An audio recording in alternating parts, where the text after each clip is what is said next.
All right, welcome back to another interview. Dad's going to talk about the Cog Railway accident today. Today it'll just be him because we're going to zoom in on pictures. Okay. In the previous interview, I talked about me working there. So in 1967, I went to Plymouth State College and missed this accident by about 15 days. The accident occurred on the Cog. It was up in the just before Jacob's Ladder, which is a very, very steep drop. In fact, I think it was a 37% incline. So what happened was the engineer, who was known as Casey, and the reason why we call him Casey because he was known to drink a case of beer every day, going up and down the Cog.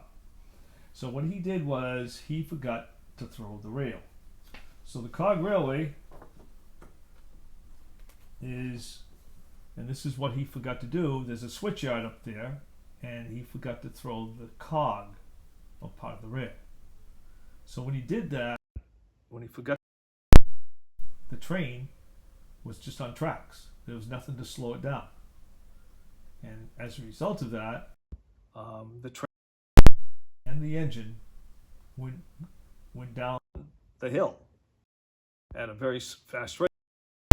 These are pictures your father took. These are my father's pictures. And I'll tell you what happened and how he got those pictures in a second.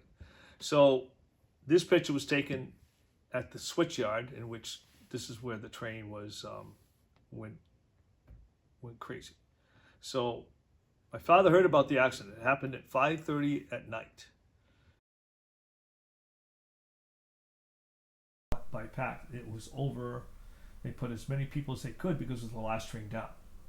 So there's about 70 to 80 people. The train was, and knowing what I know is that you had to stand because there's not enough seats. So the train was going down. The switch was not thrown, and because of that, the train stopped the car. And so the first thing happened was the engine, which my father took, this picture, flipped over. The people cab were thrown against the boiler. Severe burns on their backs and hands and arms and things like that. But they all survived. I think there were 3 in there. There was a brakeman, no, not a brakeman, there was a fire, the engineer, a fireman, which stoked the coal, and there was another person in there. So they were thrown against the engine. Once the engine flipped over, now we have a car with 80 people. The brakeman could not stop the car because there was no cog. The cog was gone. And as a result of that, the car, after the engine flipped over, went straight, was going around the corner, went straight into the rocks, as you see there. And my dad took these pictures. What happened was he was a part-time photographer, heard about the accident, wanted to get up there, and of course he couldn't climb it. It was too much time. So what he did was he snuck over to the Mount Washington Auto Road at 4 in the morning.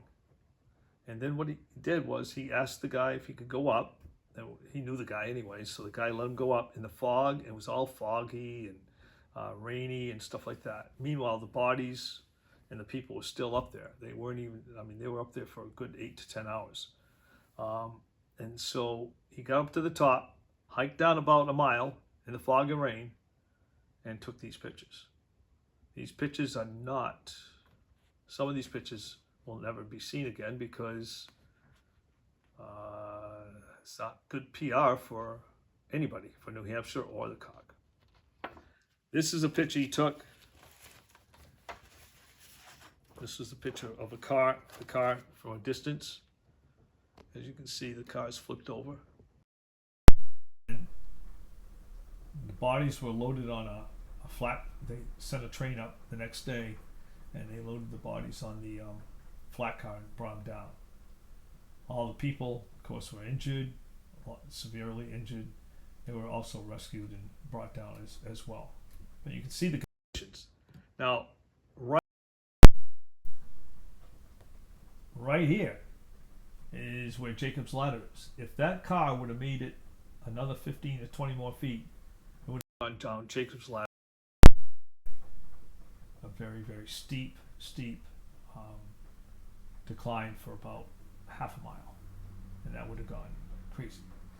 This other picture I have is, he took, as I said, I got a whole book of these pictures, and trying to keep them safe.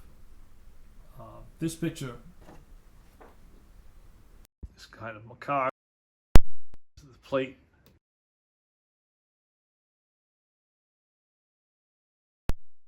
And these pictures, of course, are pretty well. No, they're just with me. They'll probably never be given to the Cog Railway because they'd rip them up. Coos County Democrat did print off all these pictures in the Coos County Democrat printed off my dad's pictures. So they are in the newspaper, but they probably will never be talked about again. So that's the story of the accident, 1967, the Cog Railway.